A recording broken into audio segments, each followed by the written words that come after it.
Oye, quiero robar 15 segundos, se me queda una cosa en el tintero. Y bien breve. Aumento del salario mínimo va solo para los que trabajan. ¿Y quién le aumenta el salario mínimo, que es cero, a los que están desempleados? A eso solamente se le puede mejorar el ingreso, creándole ingreso, que es mediante la creación de empleos. Gracias. Don Luis. Sí, después de lo que dijo Claudia, no tengo nada que eso iba a comenzar yo a decir.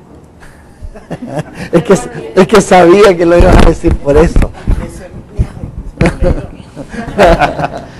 Copy, paste. Miren, yo creo que ya se dijo casi todo. Yo solo me arrancaría por aquí, por donde dijo Alberto lo último. O sea, yo creo que este gobierno se suponía que era un gobierno de cambio.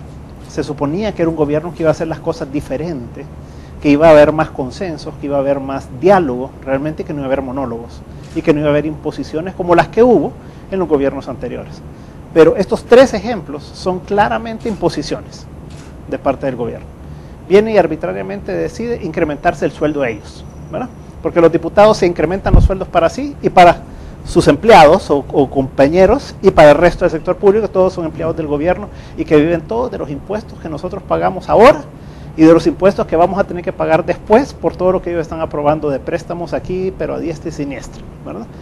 Segundo, yo creo que hay estudios, y los pueden revisar ahí con FUSADES, el de Artana Navajas y otro de Artana con otra persona, del 2009 y 2010, que demuestran que el sector público ya tiene un 52% más de ingresos para trabajos equivalentes que el sector privado.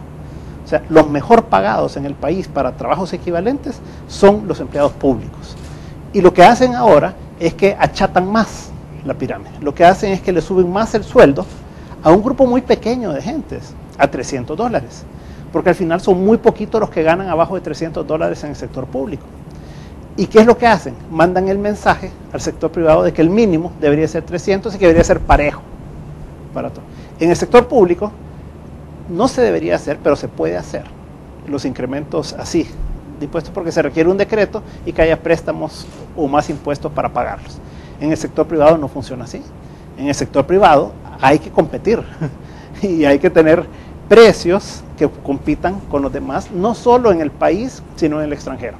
Entonces, cuando se viene y se incrementa artificialmente los sueldos en el país, entonces lo que hace es encarecer eso y nos vuelve no competitivos, ¿verdad? Y este es el tema que decía Claudio justamente, que es el de los desempleados. Aquí estamos hablando que se le sube el sueldo a una posibilidad del 22% de la población que está, la población económicamente activa, que está cotizando al Seguro Social y que tiene todos los beneficios y que tiene empleo formal.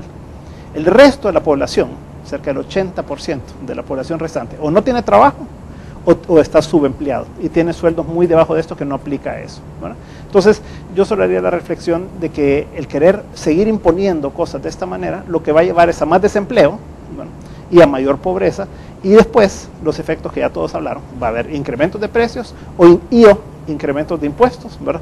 Y eso después va a llevar a que tiene que haber controles de precios, ¿verdad?, y los mercados negros y todo lo que ya conocemos, ¿verdad? Entonces, hasta ahí me quedaría en ese tema. Después, en el segundo tema de la declaración patrimonial, fíjense que aquí se nos presentó un estudio varios estudios por parte del Banco Mundial y del BID, y Barreix, que es el experto a nivel latinoamericano en impuestos, dijo: el impuesto al patrimonio está de salida en el mundo. El impuesto al patrimonio no se implementa en ningún lugar del mundo, y en los que se implementaba se está eliminando. Entonces nos dijo, El Salvador no debería de hacer esto. Y ahí se plantearon otras opciones, ¿verdad? Y podemos entrar algún día, si quieren, en las opciones de qué es lo que sí se debería hacer, pero no es el impuesto al patrimonio. Después, ¿cuánto va a generar una declaración de impuesto patrimonial adicional en impuestos? Porque aquí lo que uno tiene que evaluar es el costo-beneficio. Si yo hago esto, ¿para qué lo voy a hacer y cuánto voy a recaudar más? Yo nunca he oído un estimado del ministerio. Lo que sí les puedo asegurar es que es cercano a cero lo que van a recaudar adicionalmente. Esto no controla el narcotráfico porque esos no declaran. Todos los ilegales e informales no declaran. No los conoce el Ministerio de Hacienda porque no están en sus bases de datos. Entonces, ¿a quiénes van a seguir persiguiendo? A los mismos de siempre, ¿verdad? Pero toda la base tributaria de evasores que no existe, ¿verdad?, no va a abarcar esto. Y lo que va a generar, por supuesto, son todos los temores que ya de todos conocidos, una continuación de temores que van a seguir reduciendo el ambiente de confianza y de inversión en el país, que a la larga nos va a llevar a situaciones peores. Y sobre el impuesto de la seguridad, yo lo que no veo en este gobierno es que vengan y digan, primero, si es permanente o si es transitorio. Segundo, cómo se compatibiliza aquello de que todos los impuestos tienen que ir al Fondo General de la Nación y no pueden ir con destino específico, por ley, ¿verdad? ¿Para qué? O sea, ¿qué van a hacer diferente? O sea, porque lo que han demostrado es que son unos grandes ineficientes, ¿verdad? O sea, lo que han demostrado es que la inseguridad en el país es mayor hoy que en el gobierno anterior. Entonces, ¿qué van a hacer diferente? ¿Para qué se le va a otorgar más recursos al gobierno? ¿Qué es lo que la ciudadanía se va a ahorrar? En cuanto a renta, en cuanto a paros de transporte como el que tuvimos, en cuanto a tener que pagar seguridad privada para su casa, para su negocio, para su vida personal, para su familia, para la colonia, para todo. ¿A qué se comprometen? Pues, o sea, si vamos a pagar los ciudadanos, y deberíamos ser todos los ciudadanos, porque no solo son un grupito de gente los que se benefician de eso, sino todos. Bueno, entonces, ¿por qué? ¿Cuál es el compromiso, al final de cuentas, que va a tener este gobierno para poder hacer esto? Y lo otro es que nos diga cuánto van a recaudar. O sea, porque si vienen y dicen, le vamos a cobrar a los grandes capitalistas del país, aquellos que tienen más de $75,000, o sea, esos no son los grandes capitalistas, perdón, ¿verdad? O sea, si es grandes capitalistas son arriba de $10 millones, pues, ¿verdad? Si van a ir a patrimonios o lo que sea, ¿verdad? Pero vienen ahí con todo eso. Pero además somos todos los que tenemos que pagar algo que nos beneficia a todos, ¿verdad? Pero ¿cuál es el compromiso del gobierno? Por favor, reiterar 5 minutos. Quisiera algo también que ya tomaron, entonces me imagino que pueden abreviar un poco.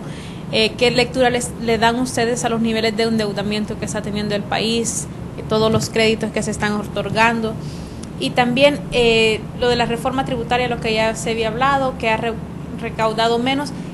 ¿Cómo se mira esto, si han funcionado los planes del gobierno y la perspectiva de tener una nueva reforma tributaria? ¿Qué beneficios o desventajas podría tener esto y a qué rubro pues se debería de estar apuntando esta nueva reforma? Gracias. Don Juan Héctor. Bueno, hay un debate que creo yo que no es trivial, que dice relación directa sobre la capacidad que tiene el país para honrar sus obligaciones en el futuro. Ahí está la meta, como que la barrera es el 50%. Pero atrás de eso está una realidad, que mientras la economía no crezca, nos vamos a seguir comprometiendo con nuestra capacidad de pagos. Recordemos que ya calificadoras de riesgo han venido degradando al país porque se está deteriorando la capacidad de respuesta. Pero ¿cuál es la salida? ¿Cómo romper ese nudo gordiano? ¿Cómo romper el círculo vicioso? No crecimiento, impuestos, deuda en aumento. Y nuevamente, el gran desafío es cómo hacemos como país para que la economía en su conjunto empiece a crecer. Alberto ha insistido mucho en el modelo.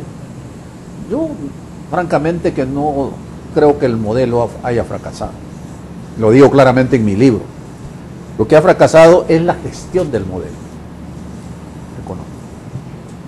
En la medida que entendamos eso, donde siempre habrá el dilema entre cuánto Estado y cuánto mercado, siempre vamos a tener una división permanente estéril entre los agentes económicos y los conductores de la política económica. El escenario se complica porque el gobierno ha firmado un acuerdo precautorio, antes de llamado stand-by, donde hay metas que cumplir en términos de déficit fiscal, en términos de reducción del gasto corriente con relación al PIB, en términos de aumento de la carga tributaria. Y lo que no se procesa, lo que casi nunca se dice, es que si el país no cumple esas exigencias, esos compromisos, nos arriesgamos, no arriesgamos a que todos los préstamos estructurales que pueden estar negociando con el Banco Mundial, Banco Interamericano de Desarrollo, Banco Centroamericano, se comprometan por lo que se llama condicionalidad cruzada. Todos tienen que pasar por ahí. Y bueno, el dilema es ese.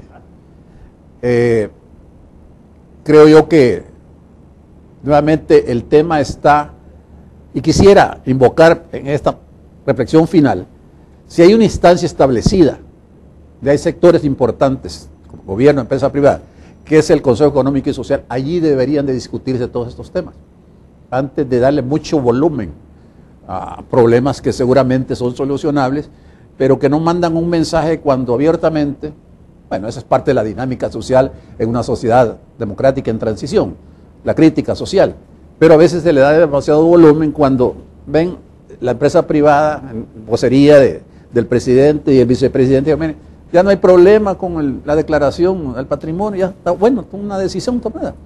Y en el otro caso, el impuesto a la seguridad, bueno, tiene mayoría el presidente, ¿no? El veto ahí también está. Así es que la invocación es también a tener más optimismo en el país, ¿verdad?